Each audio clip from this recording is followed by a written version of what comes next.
The morning air bit at my knuckles as I stepped onto the porch, coffee mug steaming in my hand.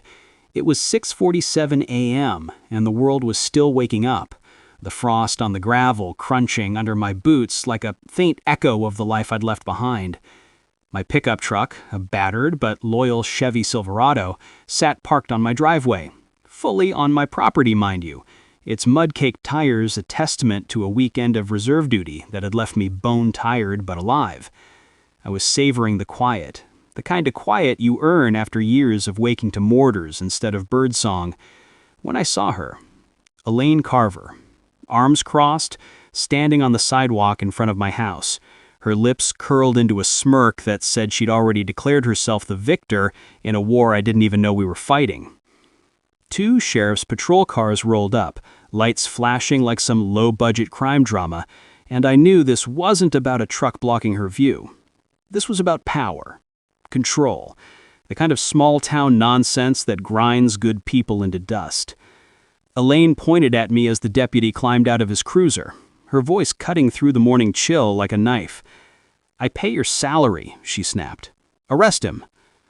I stood there, coffee halfway to my lips, and felt the old familiar prickle at the base of my skull, the one that used to kick in right before a mission briefing when the intel was about to get messy. She thought she had me cornered, outmaneuvered, humiliated on my own property. But Elaine made one critical mistake. She didn't know I was Lieutenant Colonel James Caldwell, U.S. Army Reserve, with 23 years of dismantling threats far uglier than her suburban HOA queen. I'd faced warlords, insurgents, and bureaucrats with more bite than her, and I wasn't about to let her ruin the peace I'd fought for. Let me back up. My name's James Caldwell, and I've spent over 2 decades in Army intelligence, most of it active duty, chasing shadows in places where the air smells like burning oil and the nights are never silent. I had just transitioned to reserve status, 1 weekend a month, keeping my skills sharp, when my wife, Sarah, and I decided to plant roots. Sarah's an ER nurse, tougher than most soldiers I've known, with a heart that somehow stays soft despite seeing humanity at its rawest. We bought 4 acres in Willow Creek, a quiet patch of Colorado just outside Fort Collins. It was our first real home after years of base housing, temporary quarters, and deployments that kept us moving like nomads. Our son Ethan was at West Point, carving his own path. Our daughter Lily was studying mechanical engineering at Colorado State. This was supposed to be our time, our chance to build something permanent, to wake up to pine trees and clean air instead of sandstorms and sirens. Willow Creek is 47 homes nestled into the hills, a mix of retirees, young families, and a voluntary HOA that's more about potlucks than power trips, or so I thought. The place felt like a postcard at first. Frost on the ground, the smell of wood smoke in the air, the kind of quiet that lets you hear your own thoughts. I'd step onto the porch each morning, pour coffee from my old stainless percolator, and just breathe. For 8 weeks, it was perfect. Then Elaine Carver entered the picture. Elaine, 52, was the HOA's vice president, married to Nathan, a corporate lawyer who was rarely home. They lived in the biggest house on the corner lawn, with a lawn so manicured it looked like it belonged in a magazine, not a neighborhood. The air around her place always carried the sharp chemical tang of fertilizer, the kind that stings your nose if you linger too long. Elaine had a habit of patrolling the streets in the evenings, her high heels clicking on the asphalt like a metronome counting down to trouble. Click, click, click. She was the kind of person who wielded community standards like a club, talking about property values while dropping coded comments about transient renters, the Martinez family 3 doors down, or clutter, the work van owned by Tom, a veteran, 2 streets over. You didn't need a decoder ring to see what she was really about. 2 weeks after we moved in, Elaine showed up at my door with a welcome packet, all smiles and handshakes. She stood there while I flipped through it, her eyes locked on me like she was waiting for our reaction. She had highlighted one section in bright yellow. Vehicles over 6,000 pounds should be garaged or parked behind a fence. My Silverado tipped the scales at 6,400. "Just a courtesy reminder," she said, her smile never reaching her eyes. We like to keep things tidy." I nodded, thanked her, and closed the door. Sarah, watching from the kitchen, gave me that look, the one that says she's already 3 steps ahead of me. "That woman's trouble," she said, stirring her tea. I shrugged. Maybe, but Sarah's look didn't waver. She knew, and deep down, so did I. 12 weeks in, I came home from a reserve weekend, my truck caked in mud from field exercises that had me running on fumes. I parked it on my driveway, my concrete slab, 10 feet from the street, entirely on my land, and planned to wash it later. Sunday morning, 7 a.m., Elaine knocked. I opened the door, coffee in hand, and she didn't waste a second. "That truck needs to move," she said, pointing at it like it was a crime scene. "It's an eyesore." I kept my voice steady. "It's on my property, ma'am. I'll clean it this afternoon." Her face flushed. Not a soft pink, but a deep, angry red. "We'll see about that," she snapped, then turned and marched off, her heels clicking double time. Sarah called from the kitchen. "Told you." I sipped my coffee and tried to ignore the sinking feeling in my gut. Monday morning, 6:45, I was pouring my second cup when I saw the flashing lights. 2 sheriff's patrol cars pulled up, slow and deliberate, and there she was, Elaine, standing on the sidewalk, pointing at my truck like she was calling in artillery. The deputy, a guy named Officer Ryan Mitchell, stepped out, his eyes flicking to my military decal on the rear window. He was young, mid-30s, professional but cautious, and I could tell he was already doing the math. He walked up to my porch, his partner hanging back by the cars. "Morning, sir," Mitchell said. "Got a call about an illegally parked vehicle blocking access." He glanced at my truck, then at the wide-open street, then back at me with a look that said he knew this was a waste of time. "On my own driveway," I said, keeping my tone even, almost friendly. Mitchell sighed, pulled out his notepad, and walked over to check the property line. He eyed the distance from my truck to the street, studied the concrete pad, and then turned to Elaine. "Ma'am, the vehicle's on private property. No violation here." Elaine's voice cut across the yard, sharp and indignant. "I want a report filed. He's violating covenant standards. This is a voluntary community, and he's refusing to comply." He fought a smirk, walked back to me, and handed me a card with an incident number. "We're clearing this as unfounded, sir. Have a good day."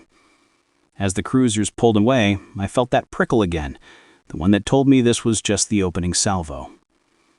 That evening, my inbox pinged with an email from Harold Benson, the HOA president, a 68-year-old retired accountant who seemed like he'd rather be fishing than dealing with neighborhood drama. The subject line read, "Courtesy reminder, vehicle placement." It was pure corporate fluff about community aesthetics and voluntary compliance. But Harold had CC'd the entire street, 18 households. Sarah read it over my shoulder, and she said, "She's building a paper trail." She was right. So I replied to all, kept it short and factual, cited my property survey, noted there was no enforceable covenant per county records, and attached a PDF of my plat map showing the property lines clear as day. The smell of Sarah's chamomile tea drifted from the kitchen, mixing with the faint wood smoke from a neighbor's fireplace. And for a moment, I let myself hope this might end it. It didn't. The next morning, I stepped outside to grab the newspaper and stopped dead in my tracks. An orange traffic cone sat at the edge of my driveway, bold as brass, like it had been planted there to mark a crime scene. It wasn't mine. I glanced up and down the street, empty, quiet, the sun just starting to burn off the morning fog. My gut told me this was Elaine's doing, but I needed proof. I pulled up the footage from my security cameras, the ones I'd installed after Sarah's "that woman's trouble" warning started ringing truer every day.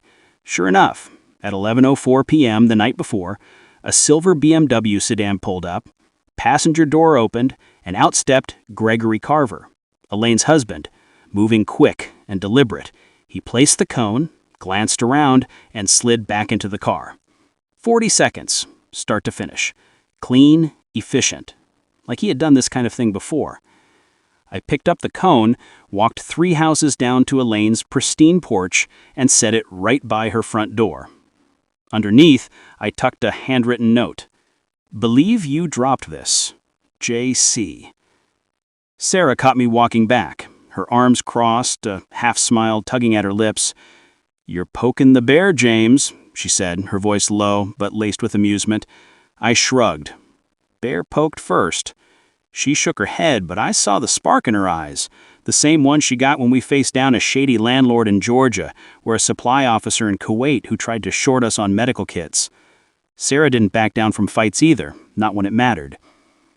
That afternoon, a county code enforcement truck rolled up, and out stepped Javier Torres, mid-40s, wearing a county polo, and the weary expression of a man who'd seen every neighbor dispute from here to Denver. "Mr. Caldwell," he said, clipboard in hand, "got a complaint about unpermitted grading work on your property. You do any earth moving lately?" I shook my head. "Bought it as is 8 months ago. Haven't touched the dirt." Javier walked the property line, checked the drainage slopes, and came back shaking his head. "Man, I'm sorry. This is the 5th garbage call I've gotten from this street this month. Someone's got too much time on their hands." I offered him coffee, and we stood on the porch for 10 minutes while he vented about petty complaints clogging up his caseload. Then he said something that stuck with me. "You know, you can request a property inspection report from the county. $15. Shows every complaint filed against your address, going back years. I've seen folks use it to prove harassment if things get ugly." He scribbled the department number on his card. I thought about a buddy from Fort Carson, the contractor who dealt with a nightmare neighbor pulling the same stunt. Anonymous complaints, code enforcement visits, the works. He'd gotten that report, shown it to a lawyer, and the harassment stopped cold. I filed the request that afternoon, and as I hit submit on the county website, I felt like I'd just loaded a round into the chamber. $15 might be the best money I'd ever spent. 3 days later, I started noticing cars slowing down in front of my house. Strangers I'd never met giving my property the once-over, like they were casing it for a burglary. Word was spreading.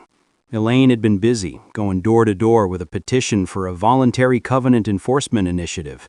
She was framing it as protecting property values, but the subtext was clear. My truck, Tom's work van, the Martinez family's basketball hoop, anything that didn't fit her vision of Willow Creek was a threat.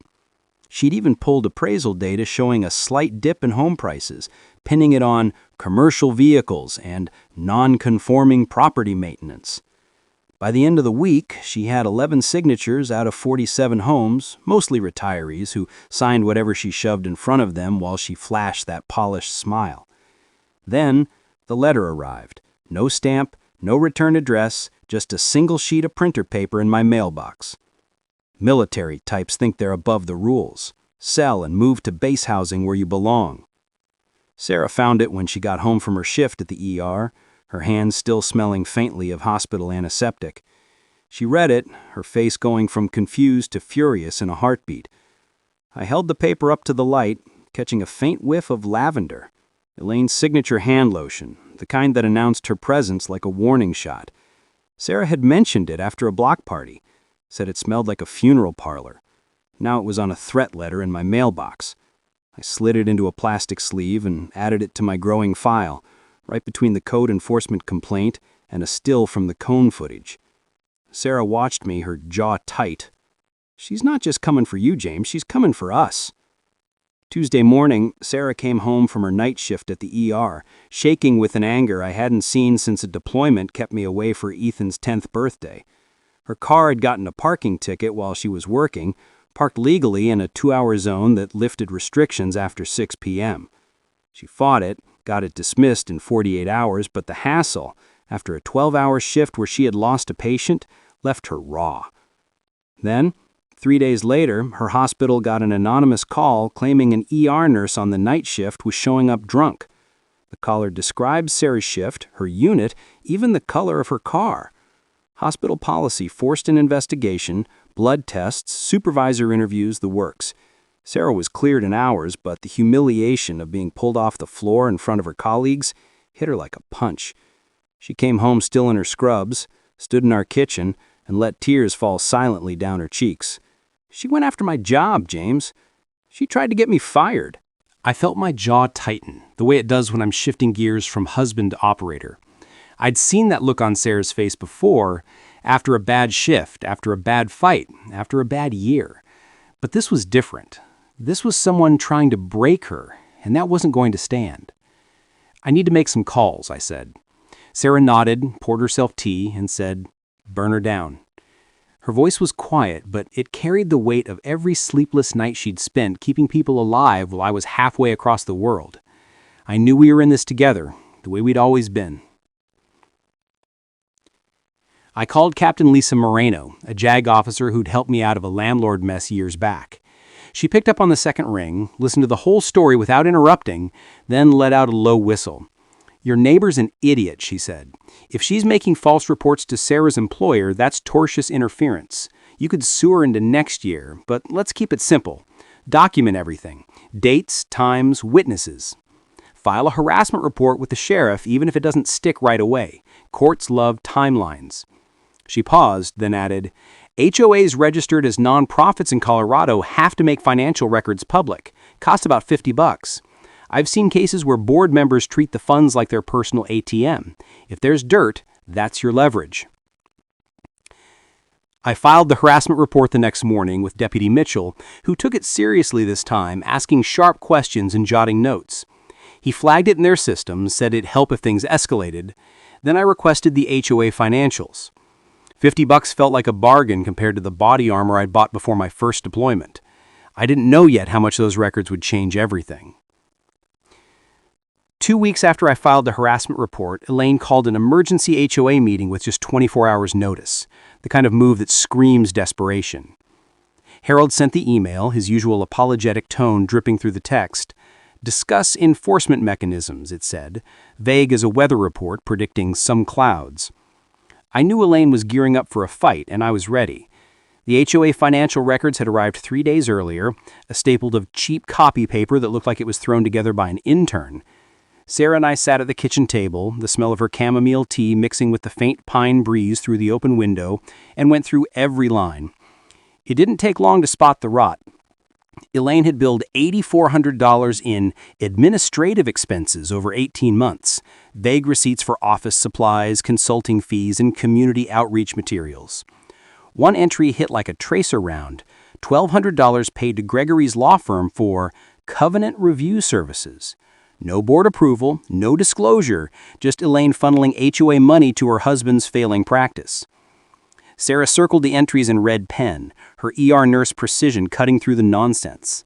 "This is self-dealing," she said, her voice sharp with the same focus she used to catch budget discrepancies at the hospital. "Nonprofits can't pay board members or their families without a full board vote. If she didn't disclose this, it's fraud."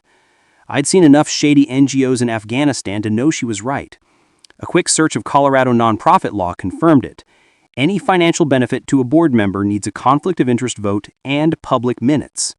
Dale's online meeting records showed nothing of the sort. I took photos of every page, filed them in my growing dossier, and felt the weight of the fight shifting in our favor. That night I couldn't sleep. At 2 a.m. I was at the kitchen table, laptop glowing, digging through county records like I used to sift through intel reports. Property records, tax assessments, court filings. It's all there if you know where to look and have the patience for clunky government databases. I pulled up Elaine and Gregory's address and froze. Their house had $47,000 in unpaid property tax liens going back 2 years, with foreclosure proceedings paused by a hardship application they'd filed 6 months ago. Cross-referencing court records, I found a $230,000 malpractice settlement from 8 months earlier where Gregory's firm had botched a real estate deal. The pieces snapped into place like a drone feed coming into focus. Elaine wasn't obsessed with property values because she cared about Willow Creek. She was terrified her financial collapse would tank the neighborhood's prices and expose her as a fraud. Every complaint, every petition, every late-night cone stunt was her projecting her failure onto us. It was almost pathetic the way people in freefall claw at everyone else to feel less alone. Sarah found me staring at the screen, her bathrobe pulled tight against the early morning chill. "You found something," she said, not a question. I turned the laptop to show her the tax lien document. "She's broke," I said. The house is underwater, Gregory's firm is bleeding cash, and she's been running a distraction campaign to hide it. Sarah read the records, her expression softening from shock to something like pity. "Are you going to use this?" she asked. I shook my head. "Not directly, too crude. But she's desperate, and desperate people make mistakes. I'll be ready when she does."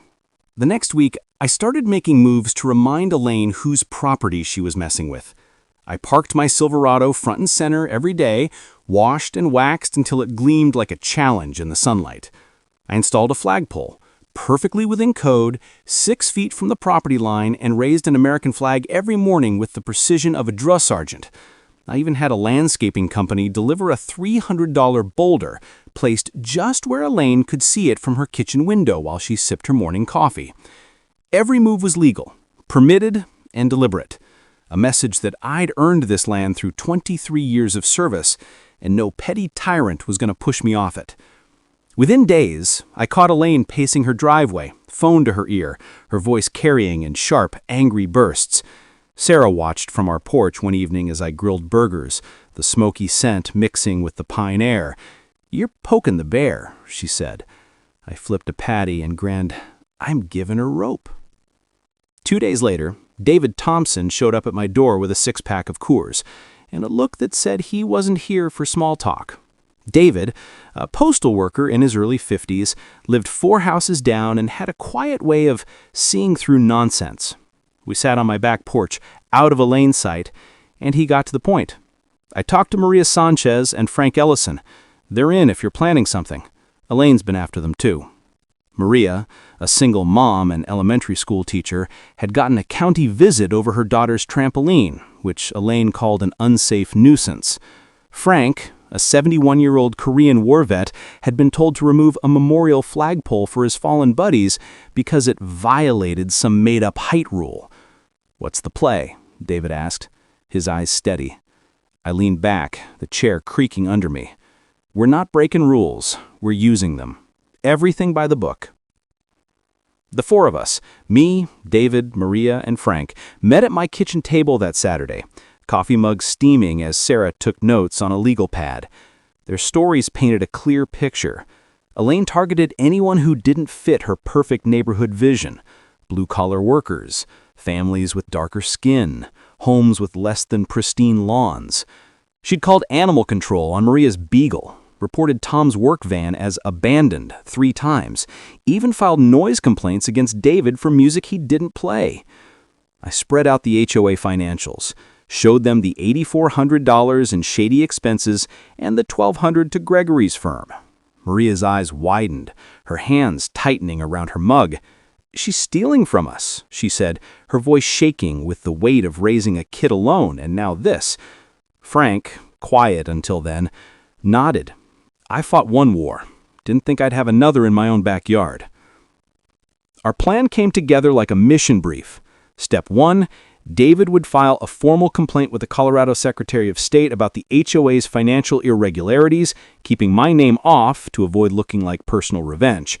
Step 2, we'd request a special HOA meeting, which the bylaws allowed with 20% of homeowner signatures, 10 out of 47. We had 4 in the room, and Frank and Maria knew 6 more neighbors fed up with Elaine.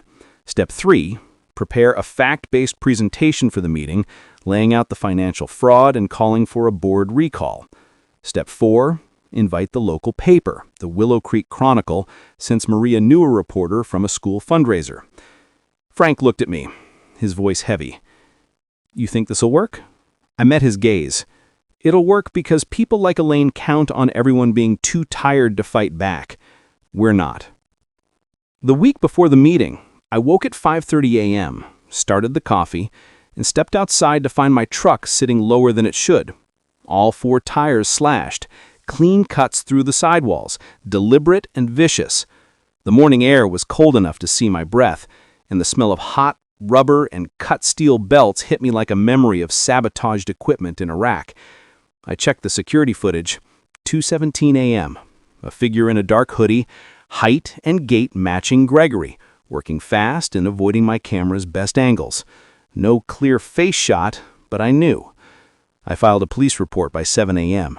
Deputy Mitchell watched the footage, took photos, and shook his head. Consistent with your neighbor, but without a face, we can't charge.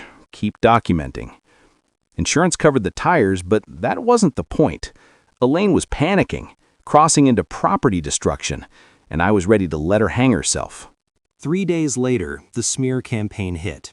A fake Facebook profile, concerned Willow Creek resident, posted in the neighborhood group, calling me an aggressive military type who threatened families and surveilled kids. Vague enough to dodge libel, specific enough to point at me. Neighbors shared it before Maria caught it, took screenshots, and called me. "You need to see this," she said, her voice thick with protective anger. I read the posts, felt a twist in my chest, not for me, but for Sarah, Ethan, and Lily. This wasn't just about my reputation, it was about my family's place in a community we'd chosen as home. Ethan called from West Point that night, his voice tight. "Dad, someone tagged me in a post saying you're threatening people. What's going on?" I explained, calm and clear, and he paused before saying, "You always said document everything and let the truth speak. Are you?" I smiled. "I am, and when this is over, you'll see how we handle bullies." The HOA meeting loomed, and I'd compiled my dossier. Timeline, photos, financial records, witness statements, spiral-bound and ready. Elaine tried to cancel it, but I called Harold and reminded him the bylaws required the meeting with our 11 signatures. "You don't hold it. We can sue for breach of fiduciary duty," I said, bluffing about a lawyer. He caved, scheduling it for Thursday, 7 p.m. The community center parking lot was packed by 6:30, 41 of 47 homeowners showing up, a neighborhood record. Inside, the air smelled of burnt coffee and floor wax, metal chairs creaking as people settled in. Elaine had her own packets, color-coded and over-prepared, her navy blazer and pearls screaming control. Gregory sat beside her, scrolling his phone, looking like he'd rather be anywhere else. Deputy Mitchell stood in the back, my official witness. A reporter, Emily Nguyen, from the Chronicle, sat with a recorder, ready to document. Harold opened with a trembling gavel, reading the bylaws like a man expecting an ambush.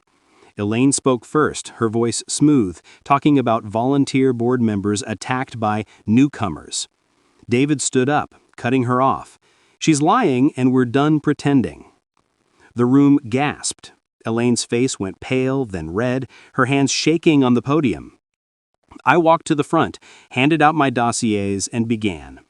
"I'm Lieutenant Colonel James Caldwell, U.S. Army Reserve. I moved here for peace after 23 years in war zones. Instead, my wife's career was threatened, my property vandalized, all because one person decided my truck doesn't belong." I clicked through slides, the timeline, the fake posts, the $8,400 in shady expenses, the $1,200 to Gregory's firm. This isn't about standards, it's about abuse of power. The room was silent, neighbors flipping through dossiers, eyes darting to Elaine, who gripped Gregory's arm like a lifeline. "This is slander," she stammered. Gregory muttered, "Connie, stop." I held up my hand. "I filed a complaint with the Secretary of State. They'll audit the HOA. But tonight, we're here to vote out a board that serves itself." Maria seconded my motion for a recall. 38 hands went up. Elaine grabbed her purse and stormed out, the metal doors slamming like a final gavel. After, Emily interviewed me in the parking lot, Sarah, David, Maria, and Frank beside me. "HOAs aren't bad," I said, "but unchecked power corrupts. Homeowners need to demand transparency." The new board, David as president, Maria as treasurer, Frank as secretary, dissolved Elaine's fines, started a scholarship, and held a pancake breakfast that raised $2,100. Elaine and Gregory sold their house at a loss and left within 60 days. At Ethan's West Point graduation, he pulled me aside. "You said courage is patient and lets the truth speak. I think about that every day." That night at a family dinner with neighbors, my truck sat in the driveway, just a truck. Sarah smiled as we cleaned up. "You can't help fighting bullies, can you?" I shrugged. Might as well be someone who knows how. Thanks for watching the story of James Caldwell's battle against petty tyranny in Willow Creek. If you enjoyed this tale of standing up for what's right, hit that like button, subscribe, and ring the bell for more stories that inspire. Share your thoughts in the comments. Have you ever faced a neighborhood drama like this? Let's keep the conversation going. See you in the next video.